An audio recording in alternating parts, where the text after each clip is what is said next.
But then they're saved by a familiar face, Sub-Zero. Well, wait a minute, didn't he freeze to death in the first movie? You killed my older brother.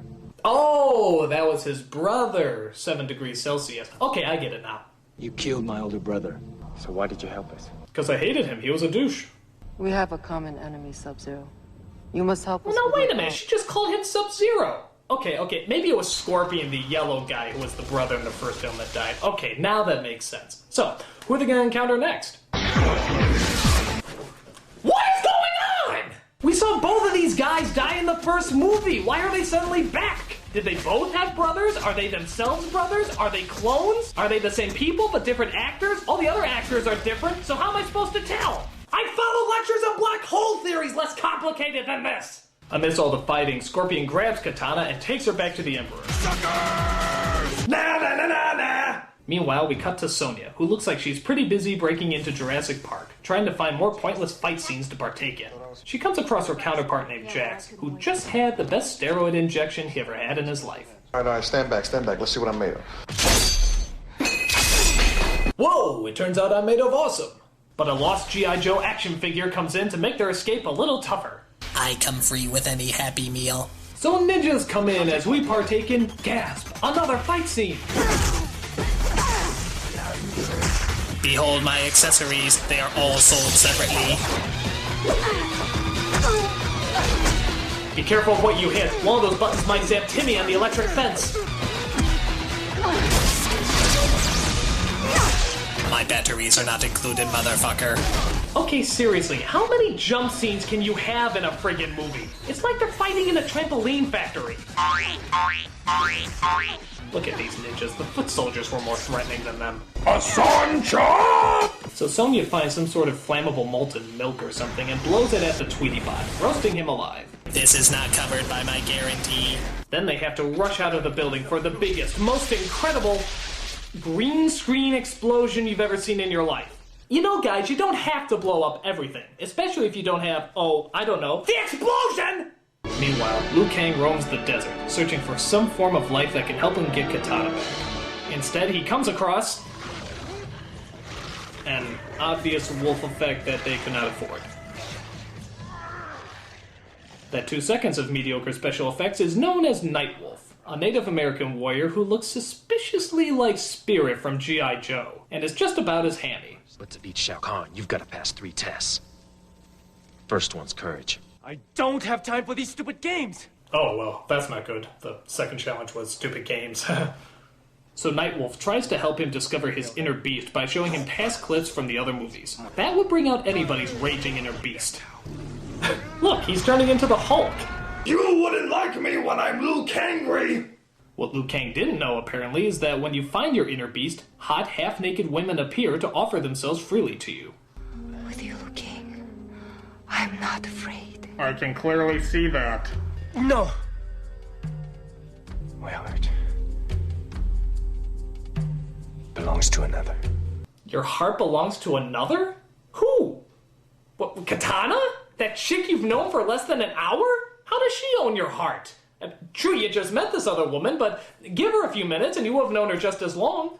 Unfortunately, the young lady doesn't take rejection well, as she transforms into a fearsome ninja and starts whooping Liu Kang's ass. Is it okay if we go back to having sex? So it turns out the young woman's name is Jade, and she was just testing Liu Kang. Yeah, that's it. To see if he would give in to temptation.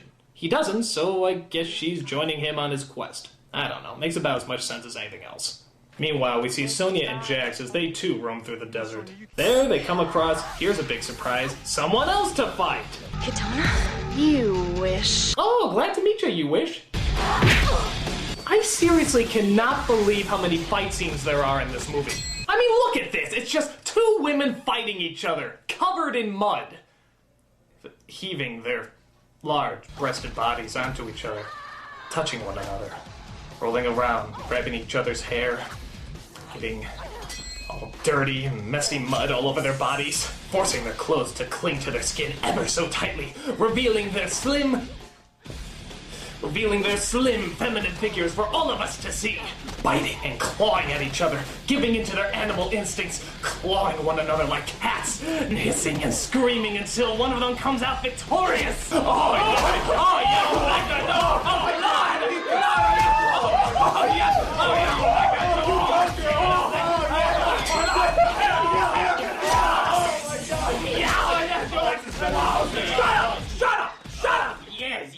dirty little kitty, aren't you? Just a dirty, dirty little kitty. Yes, you are. You're Oh, yeah.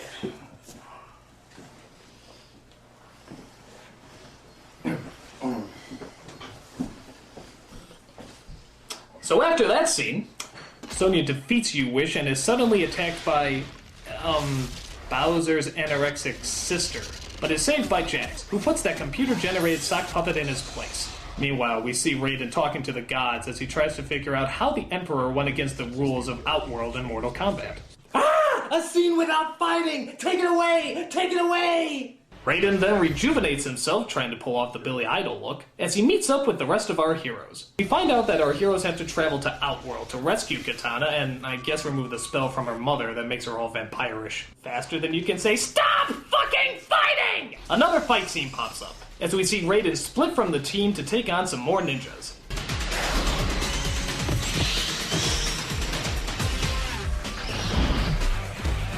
So are you guys gonna hit each other, or...? Could you maybe stop doing flips and actually attack one another?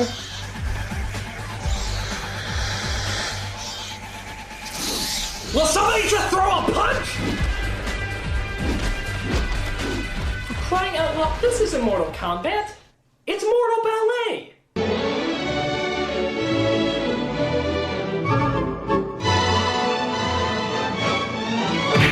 Well, I had enough of this fight. Let's see how the other guys are doing fighting the vampire chick.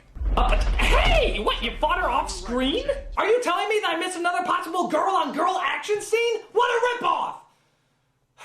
But they were fighting in Jello, too. So Liu Kang breaks into the fortress to rescue Katana. I guess it looks like smooth sailing from here. It's a trap, Liu. Oh! Thanks! Were you gonna tell me that before or after he cut my head off? So Liu Kang fights the worst Spencer's costume he ever saw and gets Katana out of her cage. Here, Katana tries to use her magic to break her mother from the Emperor's spell. But her magic doesn't work, as the Queen escapes their grasp by doing her Wonder Woman twirl. So, what now? If Sindel is not the key to closing Khan's portals, then Khan has a higher allegiance. Wait a second. That tattoo, I've seen it before. It is a permanent mark that allows safe passage through the portals for the bearer and his passengers. You know, I think I just figured out one of the major problems with this movie. There's no story, there's just explaining. How do we stop Khan? Let me explain. Where do we go next? Let me explain. It's just explaining and fighting, and I get enough of that from my own government. So please, explain to us why you have that tattoo. My father is an elder god. If your father's an elder god, what does that make Khan? Shao Kahn is my brother. Alright, enough of these cliches. Let's just jump to the final fight scene where our heroes face off against Khan and his warriors. But wait a minute, why isn't Raiden coming? Oh, I know. Perhaps he has some sort of foolproof backup plan to sneak in and stop the Emperor, taking him by surprise. So, tell us, Raiden, God of Lightning, what's your strategy to help our team? I will pray for you all. Fuck you! Get your ass in there, Thor! I mean, what, is he literally standing somewhere in the back shouting, "Don't worry, I'll bravely watch you die from the sidelines"? After he does some serious soul-searching, Raiden does finally come to his senses and fight his brother. Finally, a groundbreaking epic duel. God versus God, brother versus brother. An incredible battle that will no doubt be the highlight of... Why were you even in this movie? Game over. Suckality. Alright, so our heroes have to deliver the big fight as they use their martial arts skill to their full potential. Best death ever. It's up to Liu Kang to stop the evil Emperor now, but in what way should it be decided? Will be decided as it should be.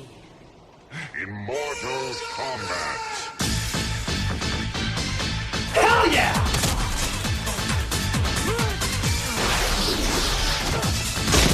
Oh.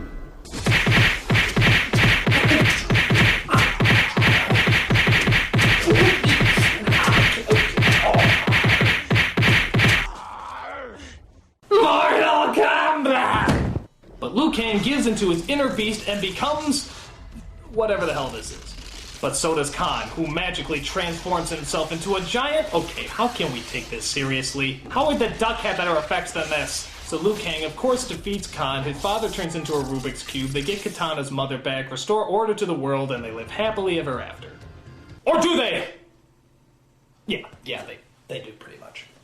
But I don't! I mean, this movie makes the first Mortal Kombat look like a masterpiece! I mean, nothing in this movie makes any sense or has anything resembling positive entertainment. So does that make the first Mortal Kombat a good movie? No, but it definitely makes it a movie. Which is more than I can say for this pig shit! If you have a chance to pass it up, do so, and never look back as long as you live. Oh, I'm the Nostalgia Critic guy, remember it, so you don't have to.